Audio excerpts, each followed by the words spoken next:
How's it going, Rogues Gallery, and welcome to my Calling Dallas-Fort Worth travel log. This part of the video, the one you're watching right now, is actually filmed after the event is over. I'm back here in the studio in Portland, Oregon. It's always good to be home, but I had an absolute blast. You're about to watch everything that I recorded for the travel log. It was an absolute, it was a ton of fun. You know, it epitomizes the ideals of Legend Story Studios and Flesh and Blood, people coming together in the Flesh and Blood under the common language of great games, and it was an absolute blast. So we're gonna kind of bookend this video, right? We're gonna have this section at the beginning. We're gonna have the travel log, which is gonna be the meat of it, and then at the end, I'm gonna talk for a minute or two just about my thoughts on the event, what I thought happened.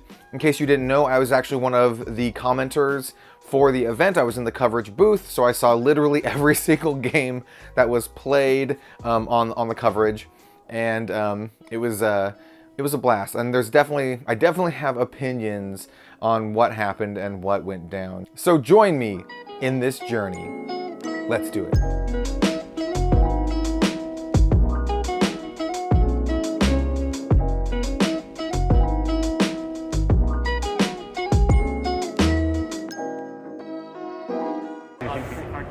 This weird hat, weird cowboy hat mosaic. Yeah.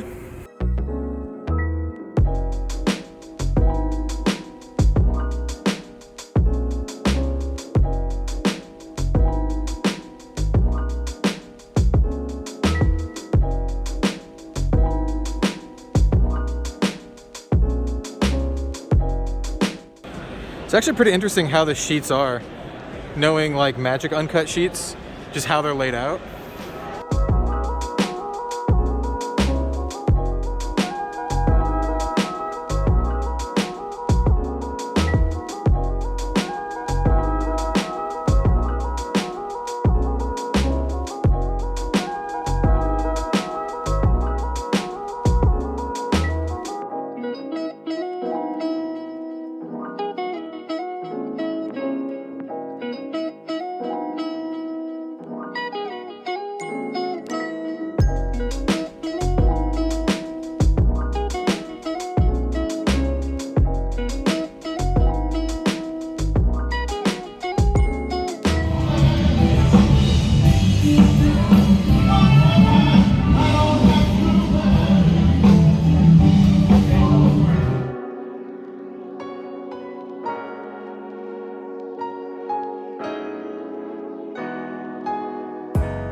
Everything is bigger in Texas, including the massive goblet of beer.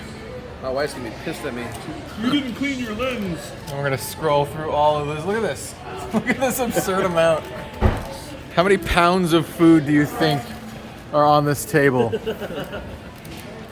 It's an insane amount of food. Are you doing a vlog? Double digits? Insane. Yeah, I'm gonna do like a travel. You can say hi to everyone if you'd like. DMV in the Texas house. What's up, guys? I thought things were Texas big. Oh, Q says this is nothing for me, man. Not big enough. Bring your meat to me. How's it going, everyone? And this is our first official update for the Calling Dallas-Fort Worth. This is actually day 2. I didn't really do one of these for day 1, but it was a lot of fun. Did a lot of drafts, did a lot of sealed in preparation for the event, and we're gonna go head over there. I'm gonna head over to the coverage booth, and I think it's gonna be a lot of fun. You can tell I'm in Texas, by the way, by the horse pictures, the pictures of horses, and out here, I'm not sure how well you can see it, but I got a nice courtyard. It's pretty nice. It's pretty nice. All right, hand out of the way. Let's go.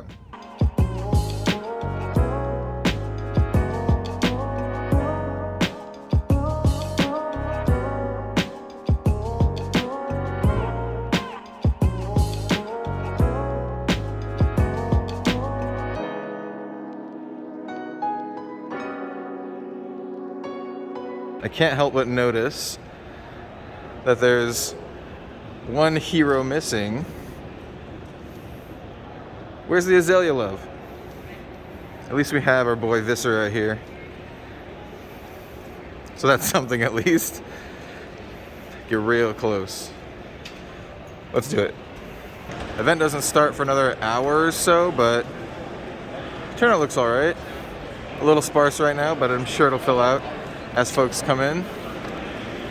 Just saw Rob and Matt, Rob Seigel and Matt Rogers, so good luck to those gentlemen. Let's head over to the coverage area.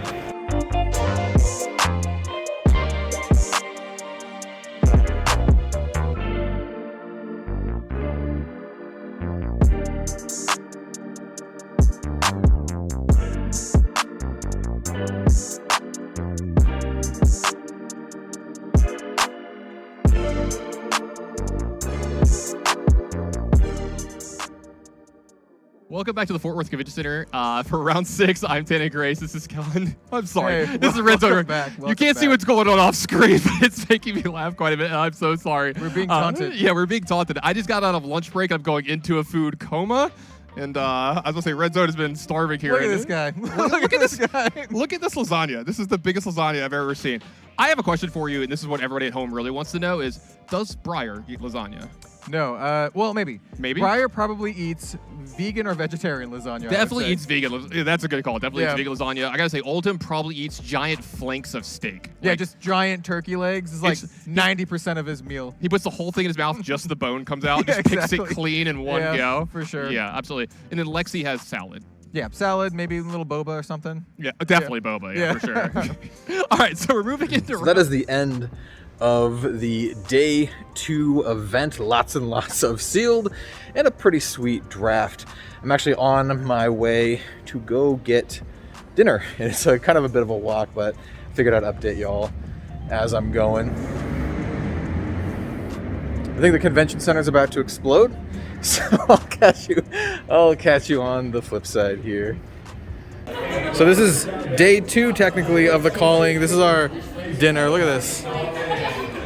There's everyone. There's the crew. We've got a lot of like carnitas here. There's a lot of it. Just everyone's got it. More meat, more meat. Prost! Oktoberfest, guten Tag! Guten Tag. And I've just got like this pile of onions on top of some noodles. That's basically what I've got. Yeah, we're just gonna. Hello. Okay. It's day 3 of the calling, by the way.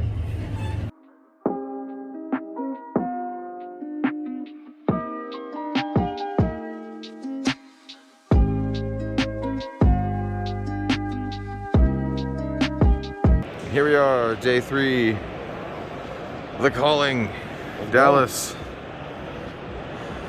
It'll probably fill up a little bit over the next, I don't know, hour or so. Guess everyone's crowded over here. Yeah. I'm gonna go head back to the coverage.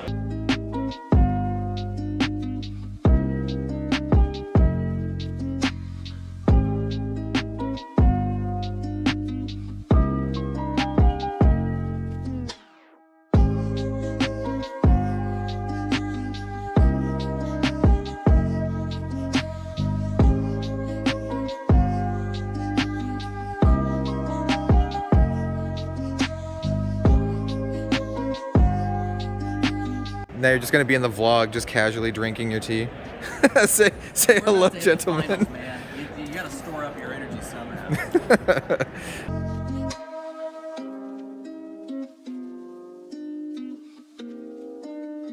Yeah, that's going to put him down to 10. You got to believe there's at least hammer time coming. But no, this is a snow wonder. This is a huge for attack. 7, and I mean, look at this. Nick has 5 cards in circulation. The 4 cards in hand. He's got 1 card in his deck to draw up, and he's going to throw it all down and shake because they know it's over. That is the game. Ladies and gentlemen, we have ourselves a champion, and it is going to be Namvo on Oldham. Oldham picks up the win. He is the calling champion.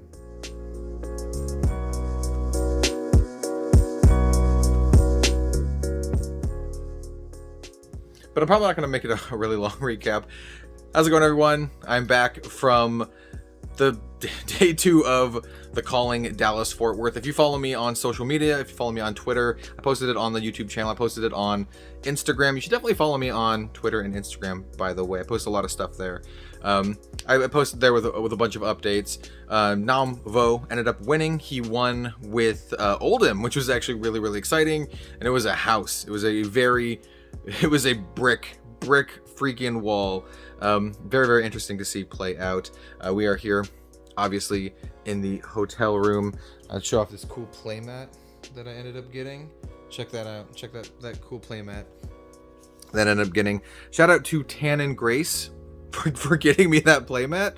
I'm going to talk a little bit more about the event when I get back to Oregon. We're going to have a little bit more of the travel vlog here. But we're going to talk about it very quickly. We talked about Vegas more last time. This time we're going to go over Dallas a little bit quicker. So we'll see you there.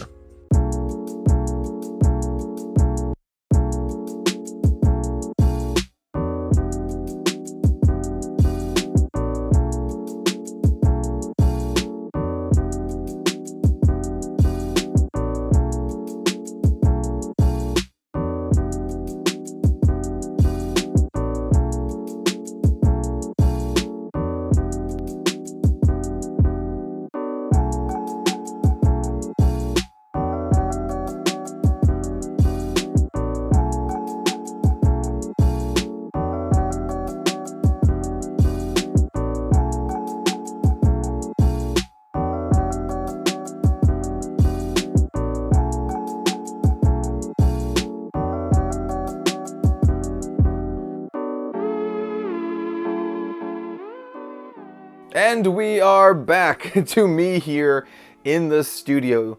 The Dallas Calling Fort Worth event was so much fun. It was so much fun. The turnout was actually much bigger than I anticipated. There were over 500 players that signed up for the main event. I believe Channel Fireball told me there were 502 players in the main event. And then the first day, I think I would have guessed between 400-ish and 500. That was my guess that I was, saying on social media and that kind of stuff. And so it was great. It was a great turnout. I had a ton of fun on day 1 playing. I did some seal, I did some draft, and I thought of it kind of as a preparation for me for the event, so I can familiarize myself even more with the cards, even though I did a lot of practice and a lot of research going into it. The event as a whole, I think, went very, very well. Channel Fireball, they were able to do it very, very smoothly. There's a couple things that I know the coverage team is working on, like getting cards that pop up on the screen. So if that's something that you want, that's something that I know they're working on. And overall, I just thought it was very interesting. I think a lot of people would have assumed Briar to take it, and Briar did very, very, very well in sealed. So that just really speaks to Briar's strength in sealed. But once we got to draft, much as I predicted on coverage, things would swap up quite a bit. We did see a lot of Briar in draft, but we saw a lot of Lexi and we saw a lot of Oldham. And the top 8 in particular was super, super interesting because we had 5 Briars in the top 8 in their draft pod, which means there's only 3 slots for other heroes. 2 of them were Lexi and only 1 Oldham. Nam Vo, the Oldham player, the only Oldham player in the top 8, got absolutely hooked up. And Oldham was like his #1 choice going into it anyway, so the dude just ran it. He just absolutely ran it. He was a brick wall, man. Like, all of the decks just like, boom, smashed right into him. Could not get over his defenses. And, yeah, I mean, very well earned. And I was like commenting to both Tannen and Steven going into the finals match. It was Lexi versus Oldham, and I was like, Lexi's my favorite hero to play, and if I'm playing Lexi going into this, playing this Oldham, I am very scared. Like, I have no idea I'm gonna push that much damage through, because he's just got everything. He's got like the entire pool, basically, because he's the only Oldham player. And that's not to say that Briar's not good in draft, by the way. I think Briar's phenomenal in draft, but if there's 5 Briar players in your pod, it's going to be very, very stretched thin for that Briar pool, and that's exactly what happened. So draft is really interesting. I absolutely love draft. So it's all determined upon, like, you know, what all the other people are drafting. I even heard that one of the Briar players had to put a cracked bobble in his deck. So yeah, those are my overall thoughts on it. I'm definitely going to be watching the Cincinnati coverage to see how it plays out, to see if it's going to be very, very similar to what we saw in Dallas. I will not be going to Cincinnati, but I will be going to Orlando. So if you are going to Orlando, definitely stop by and say hi to me. It's going to be very interesting because I will not be in the coverage booth, and that's because I am going to be playing in the Orlando event, and I'm really excited. I wanted to participate in one event this year as a player, and then in 2022, next year, I'm gonna go back, you know, back to the coverage booth. But for Orlando, I'm excited to do some Classic Constructed as a player. I have a couple decks that I'm considering bringing. Obviously Ranger's one of them, but I think Viscera is actually really good right now. So Viscera is another class that another character that I'm really considering. So yeah, that was my travelogue. Let me know what you think of it in the comment down below. I'll do another one of these for every single calling event that I participate in. I'm gonna extend that to other events too, right? Because I'm not sure how next year is gonna shake out, and if I'm gonna be doing coverage for the Pro Tour, or if I'm gonna be doing coverage for only callings, or how that's gonna work. I imagine I would not be surprised if you see me do coverage for all of the events.